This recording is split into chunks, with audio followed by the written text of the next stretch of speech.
I hope you don't cry when you see the wedding photos, I told her as I slid the signed divorce papers across the table. Ruby blinked once. Then she laughed. Russell, you're so dramatic. You'll be back in a week. 2, tops. She crossed her legs, tugging her blazer sleeve down like it was a fashion shoot, not the dissolution of a 5-year marriage. She leaned in. Let's make it interesting, she said. 30 days. I bet you'll beg me to take you back. When you realize how boring your life is without me. No chaos, no sex, no thrill. And what do I win, I asked, if I don't? She grinned. If you actually last, I'll buy your company's shares back at double price. I smiled. Deal. But I'm not waiting 30 days. I'm getting remarried. Ruby paused. The silence was clean. Sharp. To who? Tanya, I said. The lawyer handling this divorce? That's the one. She laughed again, but it cracked this time. You're bluffing. Tanya and I have been having breakfast every morning at 7:30 since this case started. Turns out she doesn't throw my clothes out the window during arguments. She just argues like a human. You're serious? I stood. We've already booked the courthouse. 10 a.m. today. Ruby's face didn't fall. She wouldn't give me that. But something shifted, her lips tightened, her eyes hardened, her smile turned glossy and lifeless. This is revenge, she said. No, I replied. This is peace. Ruby stood too. Then good luck, Russell. You'll need it. As I walked out of the conference room, Tanya was waiting by the elevator, documents in one hand, a small white box in the other. She smiled. Ready? I looked back once. Ruby was still watching. Still calculating. Still convinced she could win. I took Tanya's hand. Let's go. My name is Russell Ward. 34 years old.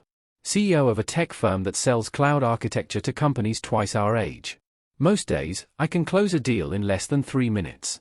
I can spot a bluff from across a conference room. I can read code, read markets, and, until recently, I thought I could read people. I was wrong about one person. Ruby. We met in a lecture hall. She was law. I was business. She walked in 30 minutes late to a packed seminar, heels echoing, not a trace of apology on her face. When the professor asked her to introduce herself, she gave her name and said, I'm not here to learn. I'm here to compete. Every guy in the room fell silent. I fell harder than most. We started dating 3 weeks later. She skipped her mock trial prep to crash one of my pitch meetings. Afterwards, she said, you talk like you've already won. That's dangerous. Let me help you write your closing slides next time. She rewrote them that night, in my apartment, on my laptop, wearing nothing but my hoodie and a pen behind her ear. I built a company. She built a reputation. We grew powerful together. But Ruby wasn't designed for stillness. Not for loyalty. Not for gentle mornings or quiet dinners or returning text messages. Ruby was adrenaline. She said she loved me, but what she really loved was momentum. The first time she threw something at me, it was a coffee mug. I had come home an hour late from work without texting. She hurled it across the room and said, you think I'm one of your employees? You think I wait around for scraps? I said, it was just a delay, Ruby. She said, you don't delay for people you respect. Then she cried. I apologized. I always apologized. We got married in a vineyard on the edge of the city. I rented the entire place for a weekend. Her vows made people cry. Mine were short and careful. I remember looking at her thinking, no one else sees it. But she's going to leave me eventually. I didn't know when. But I knew. The shift came slowly. First it was the absences. Ruby started working late. Then she stopped coming home on weekends. She said it was a big case, a high-profile divorce between 2 real estate giants. One night, I made steak and waited until midnight. She didn't show. When she did, she was drunk, her lipstick smeared, perfume different. I asked her if she was seeing someone. She said, you're paranoid. She said, you used to be confident. What happened to that man? Then she turned the music on and danced in the kitchen like nothing was wrong. And I washed the plates and said nothing. The affair wasn't confirmed until a friend, Oscar, forwarded me a photo. Ruby at a lounge bar, sitting too close to one of the junior partners in her firm. His hand was on her lower back. Her head was tilted, laughing at something he whispered. I didn't confront her that night. I went to the gym. I ran 9 miles until my legs burned and my throat went dry. I came home, showered, and slept beside her like everything was normal. The next morning, I booked an appointment with Tanya Howard. Tanya wasn't like Ruby. Tanya never raised her voice. She listened more than she spoke. She didn't smile unless she meant it. Her office was filled with plants, not trophies. Her divorce paperwork was clear, fair, and ruthless. The irony was thick. Ruby didn't know I had hired Tanya. She thought she was just another associate. Until Tanya walked into the mediation room and said, "Mr. Ward has authorized full control of all asset negotiations to me." Ruby's expression changed like a curtain had dropped. Afterwards, Tanya and I began meeting more frequently. Some conversations were legal. Others weren't. She asked me once, "Why didn't you leave sooner?" I said, "Because it's easy to think pain is still love. Until someone shows you what peace feels like." Tanya nodded. She didn't push. She never pushed. When Ruby finally filed for divorce, she did it with flair. She invited friends over to celebrate her new freedom. There was champagne. A cake shaped like a broken ring. I didn't show up. She called me 3 days later, laughing into the phone. "I give it 30 days, she said. "You'll beg me to come back." "I'll give it 1, I said. That's when I proposed to Tanya. She didn't answer immediately. Just looked at me across the table with the kind of quiet that could shake bones. Then she said, "Are you sure this isn't about Ruby?" I said, "It's about me. It's about finally being with someone who doesn't make love feel like punishment." Tanya reached for my hand. That's how I knew she understood. Now, here we are. One day after the papers were signed. 1 hour before the ceremony. Tanya is wearing a pale blue dress that matches the sky. I'm in a suit Ruby once picked out, but today, it doesn't belong to her. Tanya adjusts my cufflink and says, "You're calm." I've never been more certain. She smiles. "Then let's go win something that isn't a war." Outside, the courthouse bell rings once. My past is done ringing. The first person to text me after the ceremony was Oscar. It was a single line. "Ruby knows." No congratulations. No emojis. Just those 2 words sitting on my screen like a lit fuse. I turned the phone over and left it face down. Tanya and I had barely stepped out of the courthouse. She was laughing at something the officiant said, holding her clutch like nothing in the world could shake her peace. For the first time in months, I didn't want to check my phone. But the second message came 5 minutes later. "She's at your office." "Alone?" I turned to Tanya. "Let's go to lunch somewhere far." She raised an eyebrow. "Far like where?" "Somewhere Ruby can't reach without a plane ticket or a change of character." Tanya smirked. "So, Antarctica." We ended up in a small restaurant an hour away. No paparazzi. No colleagues. No courtroom whispers. Tanya ordered for both of us. I stared at the flicker of her fingers over the menu, the way she didn't second-guess a thing. Then the waiter left, and Tanya said, "Okay? Tell me what happened." "What do you mean?" She tilted her head. "You don't check your phone during coffee. You're checking it between bites. Ruby did something." I nodded slowly. "She's at my office." "She knows about us?" "She always knew something. She just didn't think I'd act on it." "She thinks you're bluffing."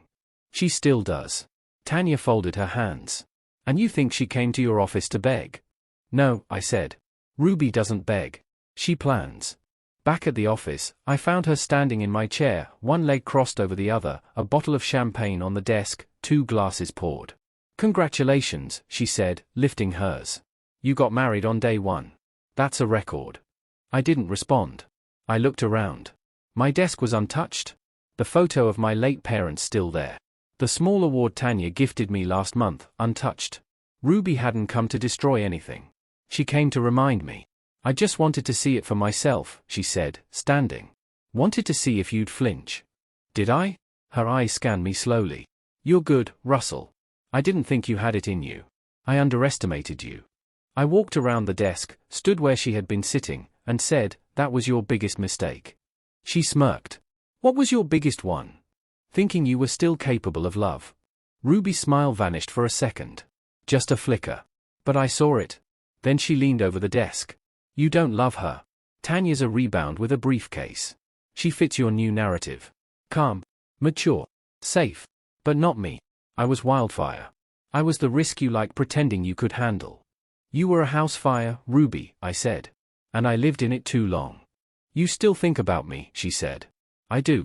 She smiled again. "I think about how peaceful my sleep is now." That was the line that cracked her. The smile faltered. She downed the champagne and said nothing for several seconds. "Did you tell her everything?" she asked. "Did you tell her about the night I almost left, and you begged me to stay?" "I did." "Did you tell her you cried?" "I did." Did you tell her you forgave me? I nodded. And I also told her I was wrong too. Ruby stepped around the desk. I don't believe you love her. And that's why you lost. She reached for her purse. I thought she was leaving. Instead, she pulled out a velvet box. Tossed it onto the desk. Inside was my old wedding band. I don't want your ring, I said. It's not for you, she replied. It's for her. Let's see if Tanya can wear something that belonged to another woman. I picked up the box and dropped it in the trash without blinking.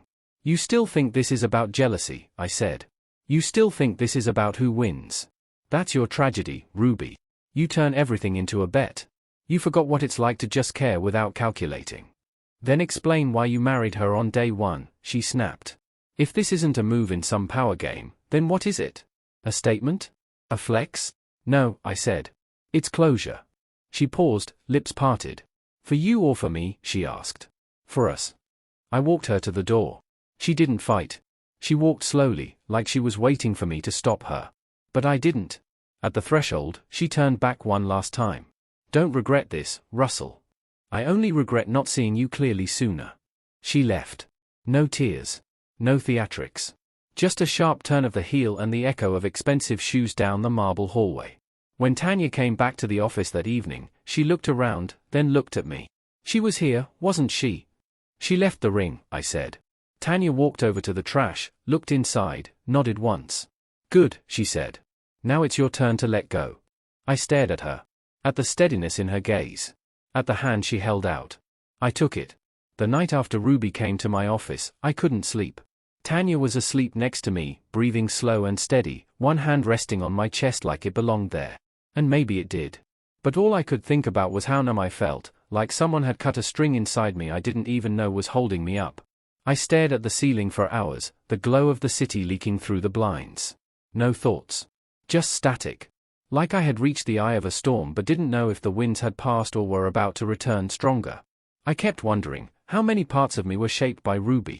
Did I learn to calculate emotions because of her? Did I stop reacting because reacting got weaponized? Did I stop hoping because she taught me everything comes with a consequence? There was no grief left. No longing. Just fragments. At 3:47 a.m., I slipped out of bed. Made coffee I didn't drink. Stood by the window, watching the silence ripple through glass towers and empty streets. Oscar messaged me. Again. You okay?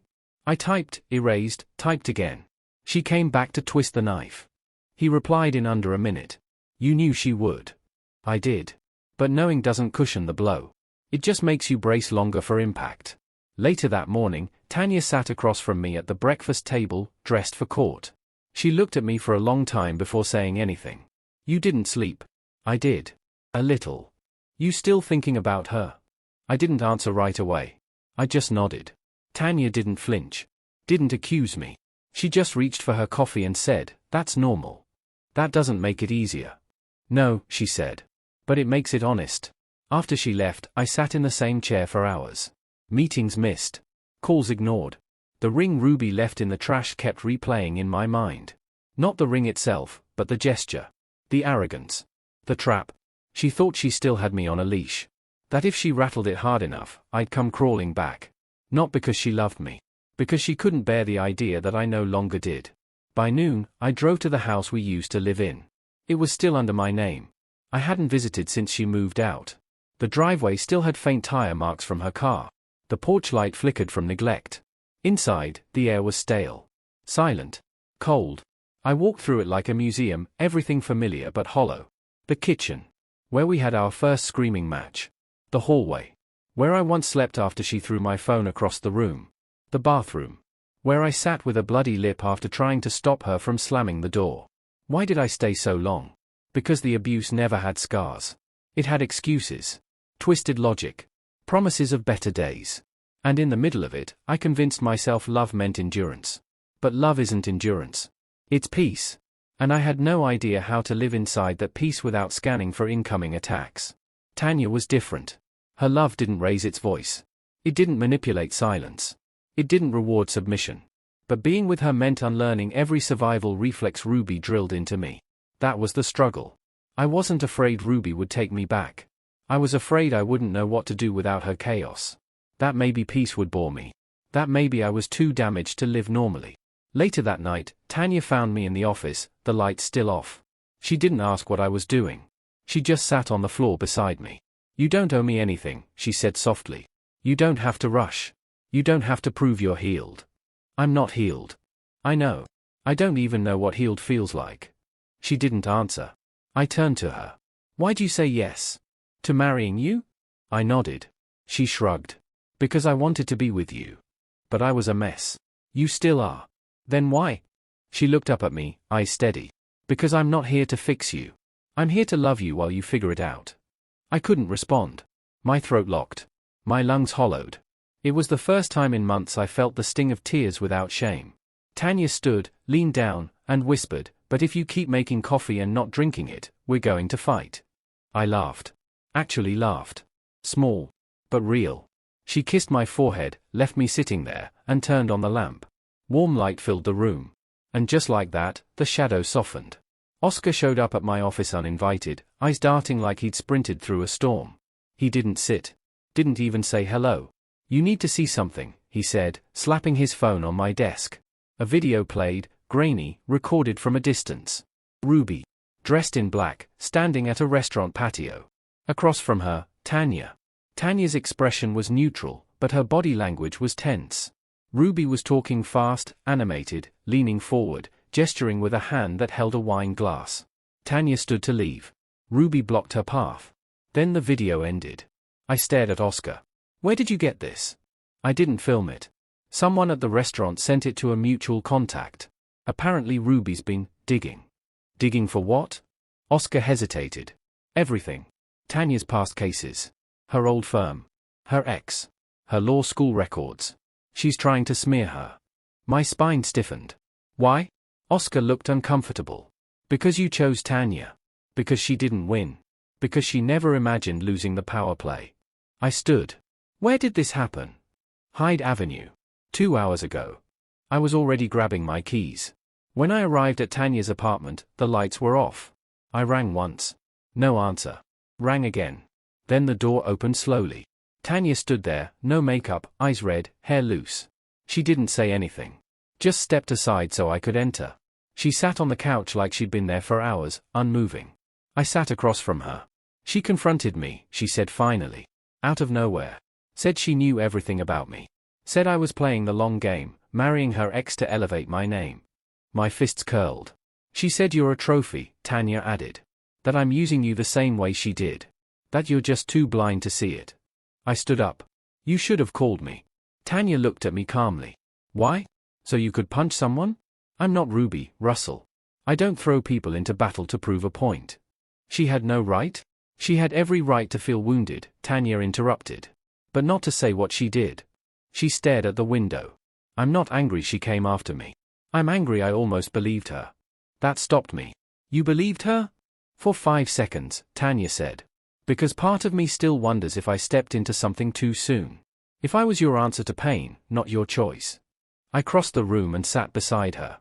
"You're not my rebound." "But you never processed her." "Not really. You filed papers. You packed bags. But your body still flinches when I raise my voice." "I'm trying." "I know," she whispered. "But now I have to wonder, are you trying because you want to stay, or because you're afraid to be alone?" The question landed like glass shattering in my chest. I didn't answer right away. I thought about that night I married Tanya. The steadiness I clung to. The comfort. The logic. The relief. And suddenly, I wasn't sure anymore. Not about Tanya. About myself. Tanya stood and walked to the kitchen. Poured a glass of water. Her voice was calm but colder than I'd heard before. "I told you I wouldn't fix you, Russell. But I won't be collateral in your war with Ruby either. I need to know this is about me. About us. Not about what she broke." She set the glass down and walked past me toward the hallway. "Stay if you're sure," she said. "Leave if you're not." Then she closed the bedroom door. I sat in the silence, listening to my heartbeat echo louder than any sound in the room. And for the first time, I didn't know what to do next. The next morning, I didn't go to work. I didn't go home either. I drove. No direction. Just asphalt and silence. The kind of silence you only get after losing your voice to your own mind.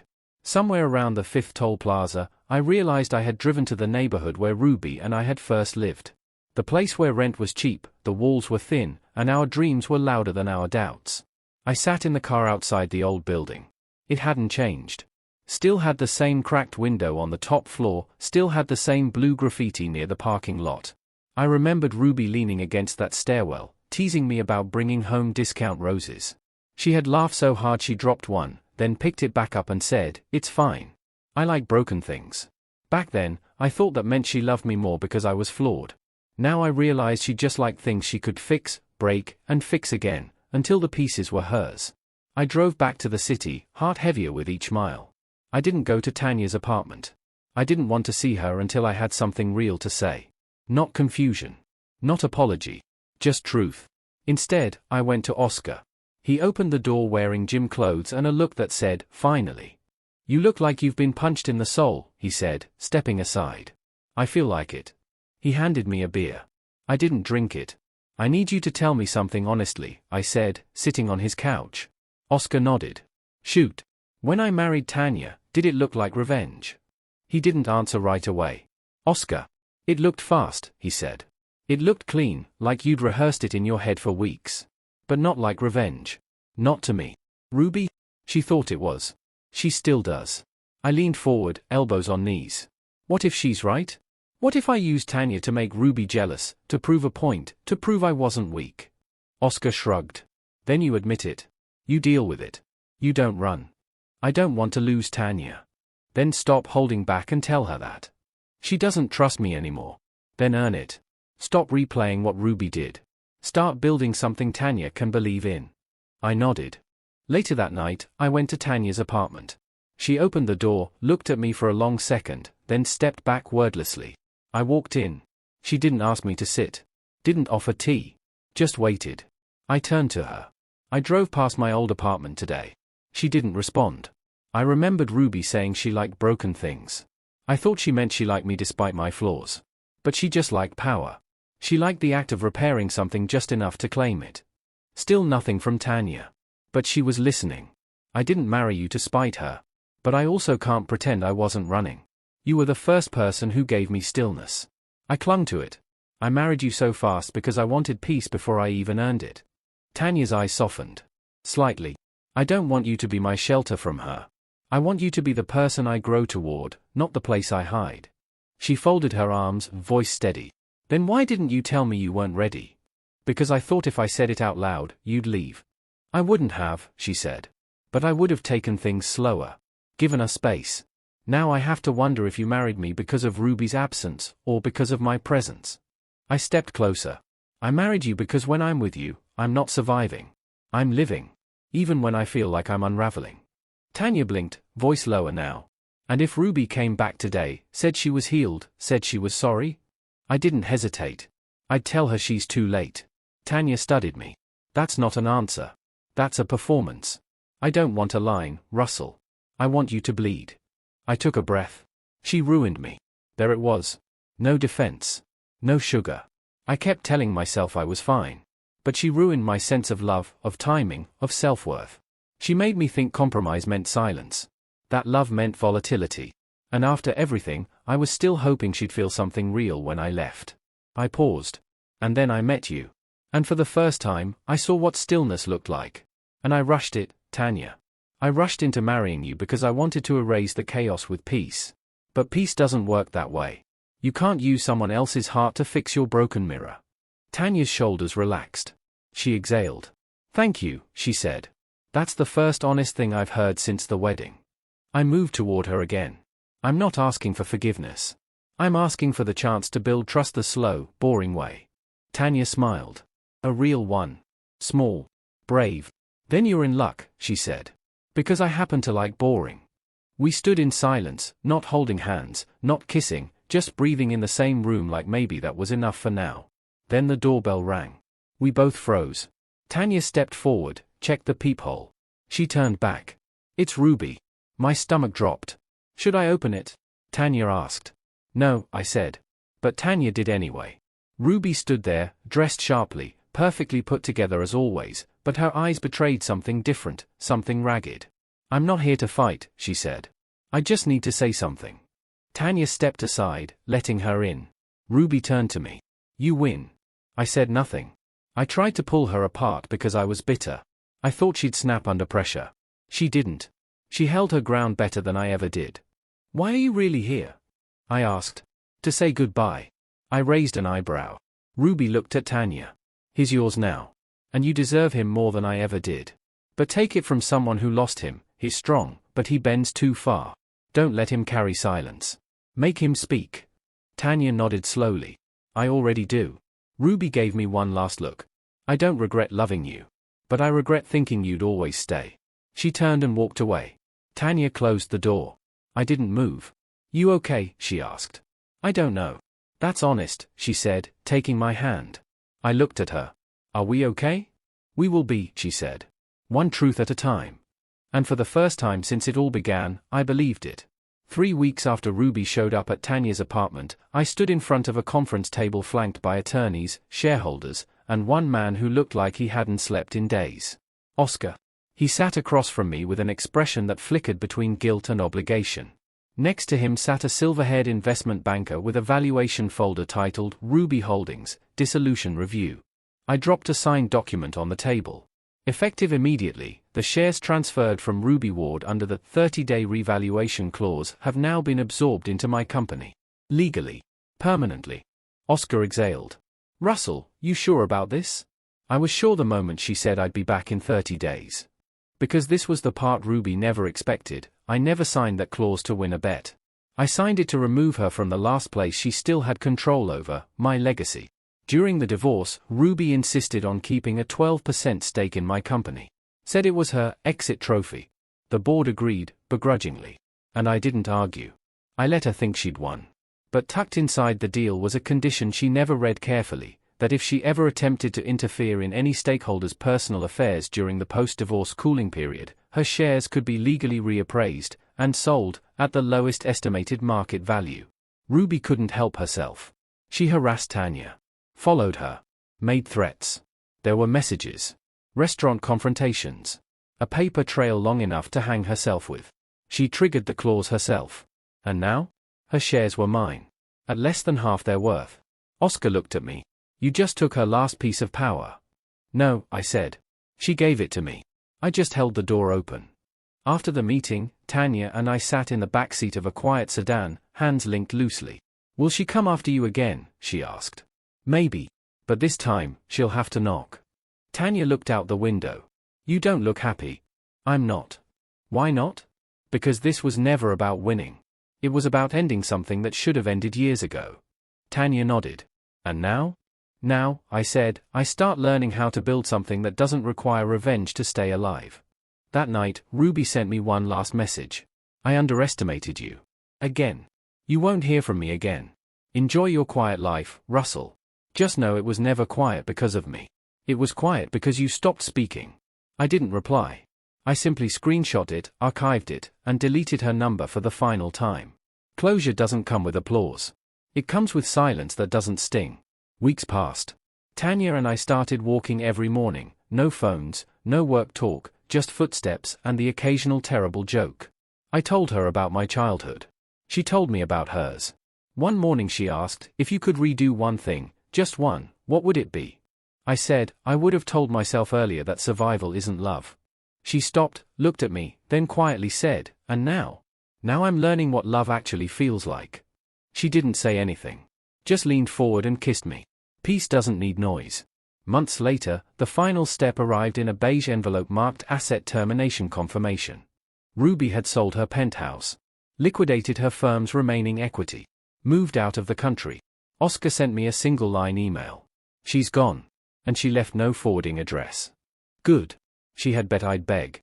I had written my vows to someone else. And now, the last chapter of Ruby's hold over me was finished. But endings don't always mean erasure. I still remembered her sometimes, her laugh, her fire, the way she weaponized her beauty. I didn't hate her. I didn't pity her. I just stopped needing her. And that was the difference. On the 1-year anniversary of our wedding, Tanya handed me a note in an envelope. No name on it. Just one word, perspective. Inside was a photo of us from the courthouse, me looking forward, her looking at me. You were still half in the past that day, she said, smiling gently. But I chose you anyway. I nodded. I'm choosing you every day now. We made love slowly that night, without performance, without shadow. After, she curled into me and said, "Do you ever think about what you'd say to her now?" I thought for a long moment. Then I said, "I wouldn't say anything." Why not? Because silence is the only language she never learned to manipulate. The next morning, I woke to the sound of Tanya humming while making coffee. I watched her for a moment, realizing something deeper than peace. It was joy. Unforced. Undamaged. Real.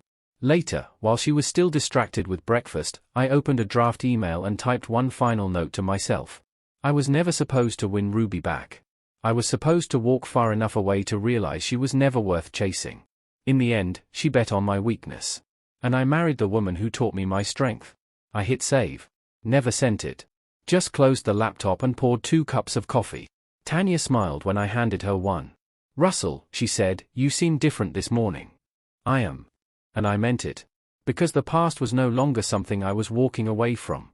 It was something I had finally outgrown.